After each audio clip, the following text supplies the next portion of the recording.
네, 선재규 선임 기자 나와 계십니다. 어서 오세요. 안녕하세요. 네, 오늘도 전쟁 관련된 이슈 업데이트 해주실까요? 지금 이제 가자지구 가자시티의 그 이스라엘 국방장관 얘기가 이제 본격적으로 이제 지상전을 시작한 걸로 그렇게 시사를 했는데요.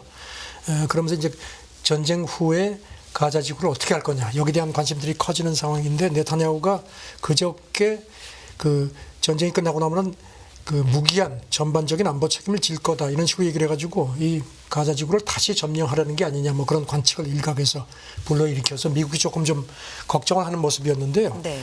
여기 대해서 백악관 그 커비 국가안보회의 그 전략조정소통관이 CNN하고 인터뷰를 했습니다.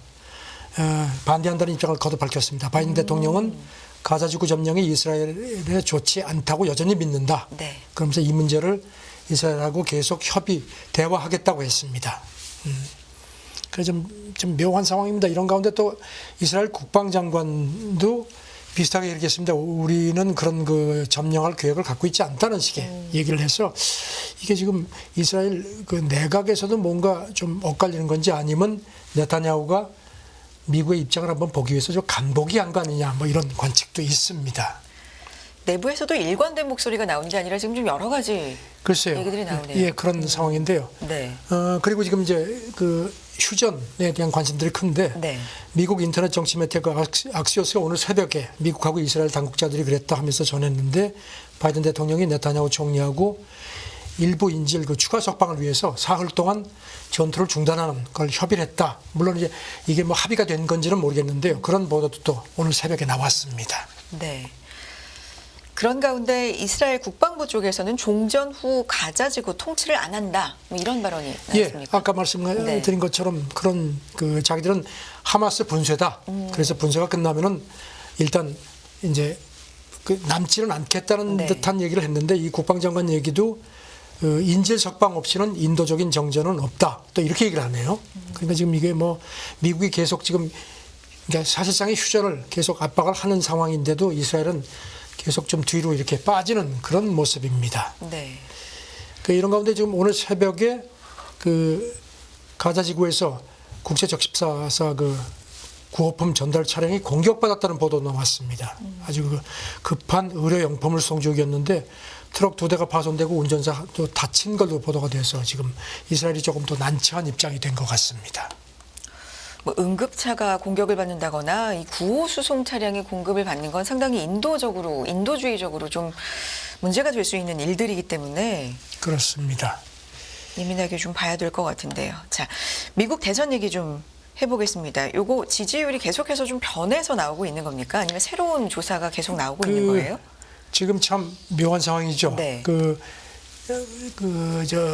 뉴욕타임스하고 시에라 대학이 제가 어제도 말씀드렸는데 조사를 해보니까 주요 6개 경합주에서 네. 그 양자 대결 같은 경우는 바이든이 그 한 군데서만 이기는 걸로 그렇게 돼 있거든요. 그렇게 돼 있는데 지금 이게 또 묘한 상황이 생겼습니다. 이 같은 조사에서 케네디 주니어, 이 사람이 이제 무소속으로 이제 민주당 경선 출마에 나갔다가 무소속으로 돌아섰죠. 이 사람까지 3자 경합되는 경우까지도 조사를 했는데, 그게 보니까 이렇게 되면 또 판도가 좀 달라지는 걸로 나타났습니다. 지금 보니까 이렇게 3자 경합의 경우는 케네디 주니어가 24% 지지, 굉장히 높아졌습니다. 트럼프가 가장 앞서긴 했습니다. 35%, 바이든이 33%. 그러니까 트럼프하고 바이든의 격차도 좁혀진 걸로 되어 있습니다. 그리고 더 주목되는 건요, 아까 말씀드린 것처럼 그 6개 경합주 2020년 그 대선 때도 여기가 이제 판도를 갈랐는데, 네바다, 조지아, 애리조나, 미시간, 펜실베이니아, 그리고 이제 위스콘신까지인데, 트럼프가 위스콘신 빼고 나머지 5개 주에서는 리드하는 걸로 돼 있었거든요. 그런데 3자 경합이 되니까 상황이 달라졌습니다. 트럼프가 3개 주에서만 이기고 네바다고 펜실베이니아주는 동률이 됐습니다. 네. 그러니까 케네디 주니어의 그 영향력이 상당히 큰 걸로 되어 있습니다. 특히 또 주목되는 건요, 그 케네디 주니어가 이제 가세할 경우에는 트럼프 지지층에서 더 많이 빠지는 걸로 되어 있습니다. 어떻게 조사가 됐냐면요, 케네디 주니어를 지지한다고 응답한 사람들한테 만약에 케네디 주니어가 안 나와서 바이든하고 트럼프 양자되게 되면은 누구를 찍겠느냐 했더니 트럼프 지지층에서는 46%, 그러니까 이 케네디 주니어를 지지하는 사람 중에서 46%가 트럼프 찍겠다. 바이든 찍겠다는 39%. 그러니까 트럼프 쪽이 더 영향을 받는다는 얘기죠. 네.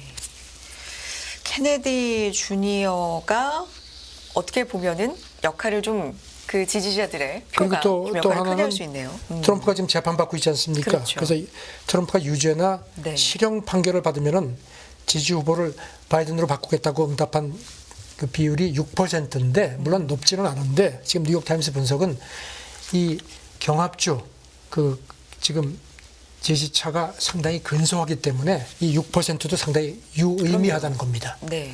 그런 상태인데 그래서 그런지 지금 그 민주당 전략가가요 바이든한테 지금 이런 상황인데 그만둬라 이런 또 그 글을 올렸습니다. 데이비드 엑셀로드라고 이 사람은 이제 오바마 선거 캠프의 핵심 그 수석 전략가였고 그다음에 오바마 되고 나서 백악관 선임 고문도 지냈는데 그저께 X에 글을 올렸습니다. 그럼 이제 이런 이제 경합주고 말씀드린 이런 상황에서 트럼프가 물론 말도 안 된다. 네. 하지만 트럼프의 이런 위험을 무시하기에는 그의 존재감이 너무 크다. 그게 현실이라는 겁니다.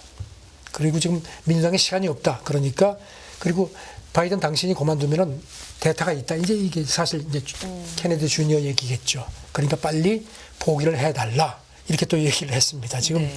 아주 미국 대선 상황이 아주 묘하게 돌아가는 모습입니다. 지금 1년이 채 안 남았기 때문에 이제 1년 안 남았죠. 네. 이런 얘기들이 뭐 계속해서 나오고 뭐 판도가 또 변하겠죠.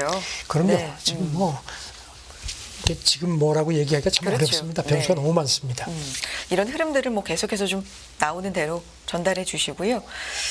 그리고 이 미국 지금 대선의 판도에도 28 전쟁의 영향이 분명히 있을 있죠. 거기 때문에 네. 이런 부분까지도 좀 봐야 될 것 같습니다. 다음 얘기 어떤 얘기 해볼까요? 지금 브링컨이 부지런히 왔다 갔다 했는데 네. 별 볼 일이 없었죠. 그런 상황이라서 그런지 지금 이제 그래도 지금 계속 아까도 말씀드린 것처럼 막 구호 차량까지 공격받고 하니까 네. 이스라엘은 뭐 지금 절대로 작전 이제 뒤로 빠질 입장이 그런 태세가 아니거든요. 그래서 그런지 지금 그 프랑스도 그렇고 뭐 G7도 그렇고 반빠르게 움직입니다. 특히 프랑스 같은 경우는 유엔 주재 프랑스 대사가 지금 상황이 너무 급해서 지금 미국만 못 믿겠다는 식입니다. 그래서 그 마크롱 대통령이 인도주의 국제회의를 소집을 해서 현지 시간으로 목요일이니까 이제 우리 시간으로 내일 밤이나 모레 새벽쯤 파리에서 네. 회의를 소집을 했다는 겁니다. 그런데 여기 대해서 이제 러시아 국제뉴스 전문 통신 스푸트니크가 이걸 전하면서 빠질 리가 없죠. 브링컨이 아무것도 안 하니까 이렇게 유럽이 나서는 거다 하고 은근히 좀 이렇게 좀 부추겼습니다. 네. 그동안에 아시다시피 마크롱은 그 중국에도 그렇고 우리는 미국하고 같이 움직이는 거 아니라는 얘기를 여러 차례 해서 유럽은 유럽의 목소리가 있다는 얘기를 했죠. 그래서 그런 의미에서 개입을 하는 것 같습니다. 그리고 G7도 지금 이제 올해 그 의장국이 일본이죠. G7도 어제 오늘 도쿄에서 외교장관 회의를 여는데 이제 여기 물론 이제 중동 문제도 논의가 되는 걸로 돼 있고요. 만약에 이렇게 해서 성과가 조금이라도 있으면 물론이죠. 네. 좋을 텐데 블링컨의 어떤 역할이랄까 이런 것들은 조금 더 브링컨이 뭐 지금 뭐 도마에 중동 오를 것 가가지고 같네요. 그렇게 뭐 왔다 갔다 하고 네. 하는데 오늘 우리나라에 내일 오든가요? 오늘이죠. 오늘이구나. 우리나라에까지 와서 지금 하는데 지금 뭐 바쁩니다. 네. 좋습니다. 자, 다음 얘기도 좀 해볼게요. 미국 국무부 내부 메모가 공개가 된 겁니까? 이게 어떤 메모죠? 내용이? 얼마 전 지난달 그 기억하실지 모르지만 국무부의 그 의회 대외 업무 과장이 자기는 도저히 양심상 이렇게 이스라엘에 맹목적으로 무기 주는 건 더 이상 못하겠다고 그 얘기 해주셨어요. 네. 양심 선언하고 사퇴했죠. 네. 그런데 거기서 파장이 끝이가 않은 것 같습니다. 지금 미국 정치 매체 폴리티코 보도를 보니까 미국 국무부 내 직원들도 동의를 하는 모양입니다. 내부적으로 어떤 메모가 돌았는데 그게 뭔가 하면은 이스라엘이 지금 계속 이렇게 국제 규범 위반해서 이렇게 막 그냥 그 가자지구에서 저런 식으로 계속 공격해서 그 민간인 피해가 늘어나는데 미국은 계속 침묵하면 안 된다. 공개적으로 비판해야 된다. 이런 메모가 돌았다는 겁니다. 이걸 이제 폴리티코가 입수를 해서 전했습니다. 그래서 즉각적인 휴전을 지지하고 이스라엘에 대해서 지금 공개적으로 이렇게 메시지 보내는 거, 그다음에 이제 물 밑에서 이렇게 메시지 보내는 게 좀 서로 엇갈리는데 이것도 균형을 맞춰라. 이런 식으로 촉구를 한 걸로 되어 있습니다. 네. 지금 이렇게 계속 미국이 이중잣대를 적용하는 게 그 중동 지역도 그렇고 국제사회에 미국의 신뢰를 떨어뜨리는 거다. 최악의 경우에는 미국의 국익에 해가 된다고까지 경고를 한 걸로 되어 있습니다. 이 메모는 물론 이스라엘의 자유권을 인정을 한다. 하지만 이렇게 지금 민간인 피해가 커지는 거는 이거를 미국이 계속 몰라라 하는 거는 용납할 수 없다는 겁니다. 메모라는 게 갑자기 궁금해지는데 뭐 어떤 식으로 돌고 지금 공개가 되는 폴리티코 거예요? 보도는 네. 이 메모가 민감한 내용이지만 기밀에서 해제됐다는 겁니다. 그래서 공개가 좀 예. 그래서 그러니까 미국 같은 경우는 그 기밀 네. 공개라면은 법적으로 문제가 있고, 저도 워싱턴에 있을 때 기밀 뭐 서류 같은 거 이렇게 해서 보도했는데 국무부에서 그런 경고를 받은 적이 있거든요. 근데 일단 근데 이 폴리티코 지적은요, 미국 국무부의 어떤 그 정책 이견을 이렇게 직원들이 표명할 수 있는 채널이 있기는 있다는 겁니다. 네. 하지만 이 메모가 그 채널에 실렸는지도 확실치 않다. 그리고 몇 사람이나 그 국무부 직원들이 여기 동조했는지도 확실치 않은데, 중동 근무 경력이 있는 직원 2사람이 이걸 작성한 걸로 보인다. 이렇게 전했습니다. 이런 목소리가 있다라는 거 정도로. 전 미국 국무부 내에서도 이런 얘기가 나올 정도니까요. 이건 백악관에서도 상당히 신경이 쓰일 겁니다. 네. 말씀해 주셨던 것처럼 지난달 이스라엘 무기 지원에 공개적으로 항의해서 사퇴한 그것에 좀 연장선상으로 보입니다. 네. 해석할 필요가 있을 것 같고요. 미국에서 이스라엘로 보내는 무기 선적을 방해하는 팔레스타인 지지자 시위가 또 있었다고 하는데요. 네, 지금 미국에서도 뭐 이스라엘 그 지원 반대 시위가 상당히 확산하는 모습인데요. 네. 워싱턴주 항구 도시 그 타코마에서 그 한 500여 명이 모여가지고선 이스라엘 그 보내는 그 군수물자 화물선을 싣는 그걸 방해하려고 했다는 겁니다. 그리고 또 그 캘리포니아 오클랜드 항에서는 한 1000명 정도가 모여가지고 여기는 이제 미국 군함이 그 이스라엘 보급품 싣고 출항하는 걸 이걸 또 저지하려고, 물론 저지를 하지는 못했는데 그런 그 시위를 했다는 겁니다. 이 정도로 지금 그 좀 더 그 반대 시비가 더 커진다는 그런 보도입니다. 여론이 상당히 좀 미국 내에서도 악화하고 있는 것 그런 같아요. 여론이 물론 네. 뭐 또 여기 대해서 이제 어떤 게 갈리는 부분이 있지만 전혀 없이 그 이스라엘에 대한 어떤 일반적인 감정이 전과는 다르다는 걸 그렇게 거듭 보여주는 것 같습니다. 확실히 좀 전해주시는 내용들 보면 예전과는 분위기가 좀 달라지는구나 라는 생각이 들고요. 또 어떤 일이 있습니까? 이번에는 그저 안젤리나 졸리 얘기를 좀 할게요. 네. 그 안젤리나 졸리가 좀 그동안에도 보면 이렇게 정치적인 그런 거 이런데 자기 의견을 많이 표명을 했는데, 이번에도 예외 없이 표명을 했습니다. 지난 1일이었죠.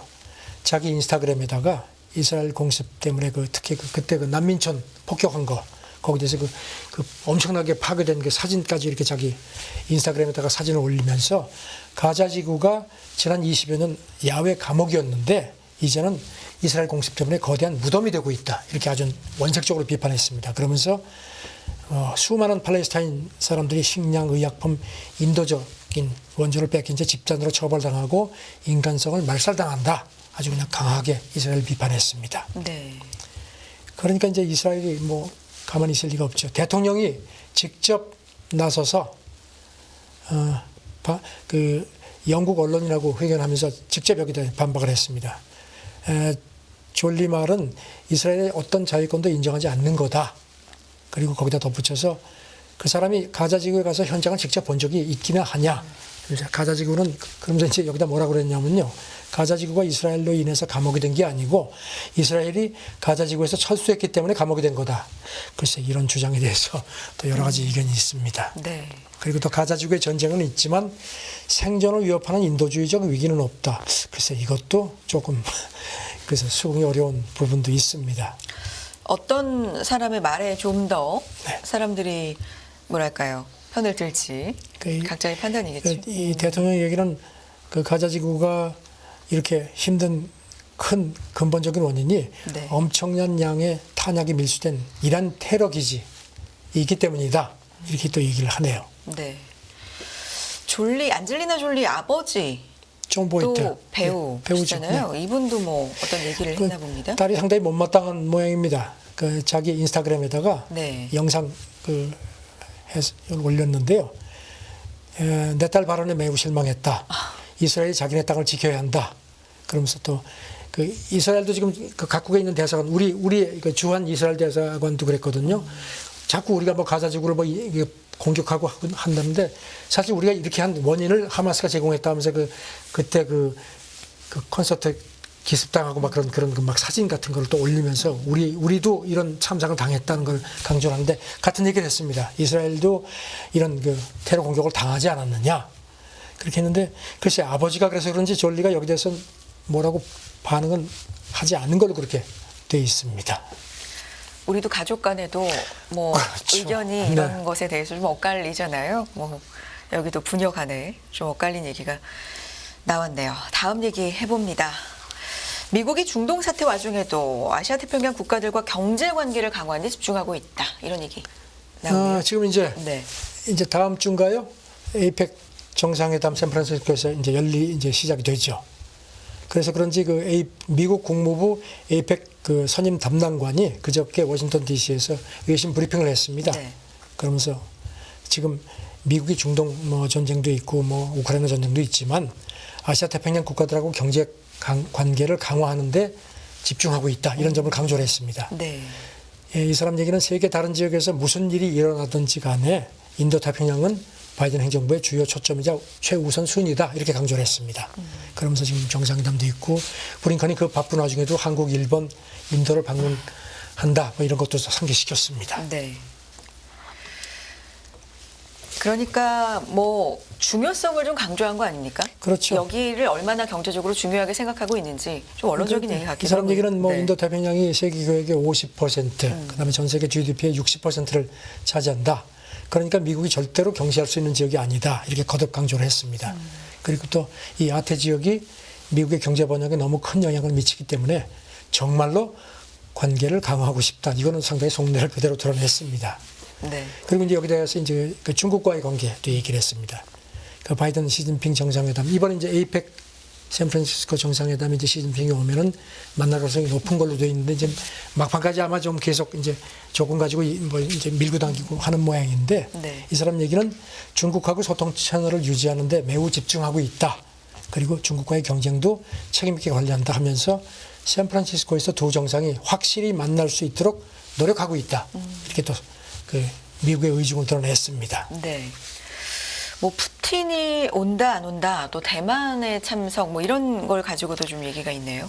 지금 그 홍콩 그 행정장관하고 푸틴은 네. 초청을 안 했습니다. 여기 대해서 이제 기자들이 물어보니까 이거는 미국 법규에 따라서 결정된 거다. 왜냐하면 제재 이 두 사람이 제재받고 있거든요. 그래서 그렇게 된 거라고 설명을 했고요. 그리고 이제 대만에 대해서는 1991년부터 에이펙에 참여해 왔다. 그래서 바이든 대통령도 그랬듯이 샌프란시스코에도 대만이 왔으면 좋겠다. 이렇게 얘기를 했는데 네. 그래서 쉽지 않을 겁니다. 지금 뭐 시진핑이 오는데 대만이 온다? 그건 중국이 용납을 못할 겁니다. 푸틴 얘기가 잠깐 나왔었는데 내년에 대선 출마한다고요? 러시아가 내년 3월 24일이 네. 지금 대선으로 돼 있죠. 내년 3월이요. 내년 3월이요. 얼마 안 남았네요. 그렇죠. 네. 그러니까 이제 그동안에 뭐 푸틴이 뭐 당연히 나오지 않겠느냐는 관측이 많았는데 크렘린 쪽에서 입을 꽉 다물고 있었거든요. 그런데 지금 소식통들 얘기가 푸틴이 결심을 했다. 가지고 뭐 빠르면 이달 안에 발표할 거다.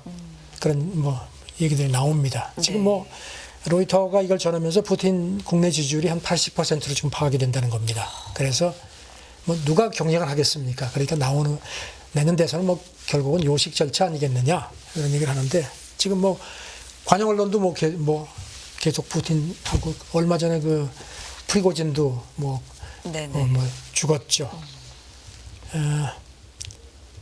지지율이 80%입니까? 그래서 그렇게 나오는 걸로 되어 있습니다. 네. 푸틴 같은 경우는 지금 좀 오래 했죠. 1999년 12월 31일 그때 옐친이 대통령이었죠. 그때 옐친이 돌연 사임하고 그때 대통령직을 넘겨받았죠. 그리고 쭉 해왔습니다. 그러다가 이제 헌법 때문에 어쩔 수 없이 신복인 메드베데프, 지금 이 사람은 이제 국가안보회 부의장이죠. 이 사람한테 4년, 2008년부터 2012년까지 4년간 대통령을 넘긴 적이 있죠. 그래서 그때 바지 대통령이라고 했죠. 네. 그리고 뭐 지금까지 오니까 뭐 거의 뭐 지금 30년이죠. 그러니까 그 스탈린이 30년 정도 집권했으니까 스탈린보다는 조금 짧은데 곧 뭐 스탈린보다 더 많이 집권할 거다. 지금 왜냐하면은 내년 대선에서 되면요, 2030년까지 6년 더 있을 수 있게 됩니다. 지금 이제 푸틴이 71살입니다. 그러니까 6년 더이면 이제 그래도 80이 안 되네요. 참 젤렌스키 대통령도 여기에 대해서 전쟁 중에 지금 선거를 한다는 게 사실 원래 지금 네.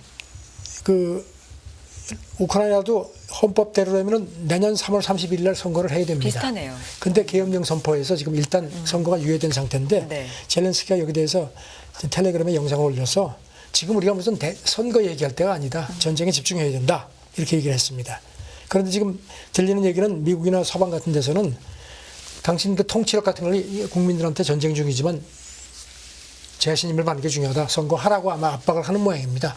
그런데 지금 뭐 젤렌스키는 뭐 전혀 그런 생각이 없는 것 같고, 일단 계엄령이기 때문에 선거를 하려면은 법을 좀 바꿔야 되거든요. 그런 것도 있는데 일단 푸틴은 뭐 선거하겠다는 거고 젤렌스키는 일단 안 하겠다는 얘기고, 좀 그렇게 좀 묘하게 또 엇갈리네요. 네.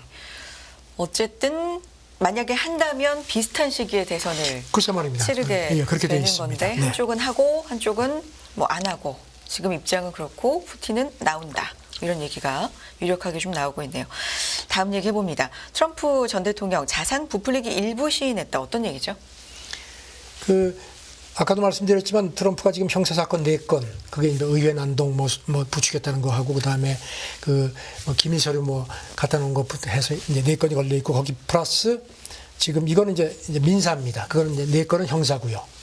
자산 부풀리기, 어제도 말씀드렸지만 그 은행 대출 좀 더 많이 받으려고 뉴욕이라든가 뭐 골프장 같은 거 자산 막 부풀렸다가 이제 그게 뉴욕 검찰총장으로부터 이제 제소당했거든요. 네. 그래서 이제 맨하탄 법원에서 이제 민사 재판 시작됐고 거기에 이제 참석을 했죠. 가서. 근데 뭐 뻣뻣하긴 여전합니다. 근데 일부 그동안에는 이 이제 자산을 부풀리니까 이제 재무제표를 이제 조작을 했다는 건데, 자기는 그런 적 없다고 그동안에 주장을 해왔는데 이번 재판에서 일부 시인하는 듯한 입장을 취했습니다. 검찰이 당신이 재무제표 작성에 직접 관여했느냐 이렇게 이제 검사가 물어보니까 네. 어떤 경우에는 몇 가지 대안도 했다. 이렇게 사실상 좀 시인을 했습니다. 그러면서도 면책 조항이 있다는 점을 거듭 강조를 했습니다. 그런 면책 조항이 있으니까 자기는 이 소송 자체를 인정하지 않는다는 겁니다. 거기에 대해서 검찰 쪽에서는 그 면책 조항은 당신을 위해서 한 게 아니고 그 회계사가 어떤 걸 할 때 회계사의 어떤 그런 그 업무 효율성을 위해서 일부 그런 거를 면책하는 거지 당신한테 면책 조항이 적용되는 게 아니다. 이렇게 또 하니까 그래도 뭐 전혀 뭐 물러서지 않습니다. 그러니까 일부 시인 뭐 그랬을 수도 있다, 혹은 예. 실수했을 수도 있다, 뭐 이런 식의 뭐 그런 얘기를 식이죠. 그러면서 이제 검사하고 판사를 향해서 네. 이제 그 AP 보도를 보니까요, 뭐 공격적으로 막 그냥 퍼부었습니다. 정치적인 마녀사냥이다. 사기는 내가 아닌 법원이 한다. 야, 뭐 이런 발언까지 했다고 합니다. 그러니까 이제 판사가 변호인한테 저지시켜라 하니까 이 변호인도 또 한술 더 떴습니다. 어제도 잠깐 말씀드렸죠. 그 전임 지금 이제 피고가 전임이며 곧 다시 행정부 수반이 될 그 사람이고, 지금 재판 규정을 잘 이해하고 있다. 뭐 전혀 변호인도 뭐 물러설 기세가 없습니다. 아주 노골적으로 판사한테 압박을 가합니다. 그러니까 또 판사가 여기는 지금 정치 집회장이 아닙니다. 참 이렇게 일침을 가한 걸로 되어 있습니다. 앞서서도 뭐 그 여론조사 지지율 얘기를 했었는데, 이렇게 사법 리스크가 계속해서 지금 따라다니고 있는 상황이고 재판 중인데, 한쪽에서는 지금 뭐 지지율이 높고, 이 AP 보도를 보니까 네. 뉴욕주 검찰 쪽에서는요, 그 트럼프가 자기 재산을 한 이게 재무제표 조작해가지고 한 22억 달러 정도를 부풀려서 보고를 한 걸로 되어 있습니다. 네. 지금 뭐 들리는 얘기는 한 10억, 자기 재산이 순자산이 10억 달러가 채 안 되는 모양인데, 이렇게 되면 이제 완전 그야말로 다 털리는 모양입니다. 그래서 이건 아주 끝까지 이렇게 버티는 모양인데, 저건 참 이런데도 지지율이 가장 높게 나오는 겁니다. 참 미국이란 나라가 참 묘합니다. 앞서서 뭐 삼자 대결 이런 것도 말씀해 주셨는데 이게 뭐 1년 남았으니까 계속 변할 거 아니에요? 네, 상황에 따라서도 그렇고 어제도 말씀드렸지만 선거에서 선거는 상식이 통하지 않는 것 같습니다. 끝까지 또 가봐야 아는 거니까요. 변화하는 상황들 계속해서 전해주시기 바랍니다. 자, 국제뉴스 살펴봤습니다. 선재규 선임 기자였습니다. 고맙습니다. 네, 감사합니다.